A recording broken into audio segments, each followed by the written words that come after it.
तो दोस्तों, जैसा कि आप सभी जानते हैं कि खेसारी और काजल के बीच बहुत दिन से झगड़े चल ही रहे थे, लेकिन फिर से इनके बीच सब कुछ ठीक हो गया था। लेकिन फिर भी दोनों साथ में काम नहीं कर रहे थे, तो वही अब इनके बीच फिर से लड़ाई छिड़ गई है। और इस बार शुरुआत काजल ने की है। जी हाँ, और काजल कृति के बदनाम पर बड़ी बात बोल दी है, जिसे जानकर आप सब भी चौंक जाएंगे। तो अगर आप सब भी जानना चाहते हैं कि काजल क्या बोल दी है कृति को लेकर, तो हमारे वीडियो के साथ अंत तक बने रहिएगा।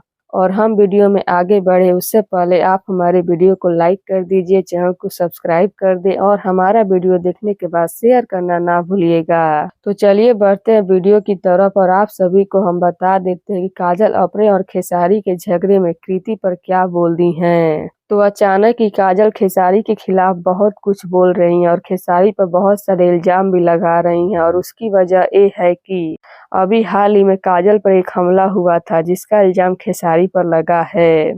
और काजल भी खेसारी के सपोर्ट में ही थी। खेसारी ऐसा नहीं कर सकते, उन्होंने लाइव आकर बोला था। लेकिन उसके कुछ देर बाद ही काजल खुद ही खेसारी पर इल्जाम लगाने लगी हैं, और इसी बीच काजल कृति का भी नाम घसीट रही हैं। जी हाँ, काजल बोली है कि मैंने सुना है कि लोग बोलते हैं कि घर परिवार पर मत जाना, वरना इससे भी बुरा हाल होगा। एक क्वेश्चन अपने आप से पूछिए, जब अपनी बेटी इतनी प्यारी, अपना परिवार इतना प्यारा है, तो दूसरे के परिवार पर उंगली क्यों? क्या दूसरों का परिवार परिवार नहीं है? दूसरों की माँ बहन नहीं है? आपकी बेटी पर गंदा गाना आ गया तो उसको पब्लिक के सामने नहीं आने देते हैं।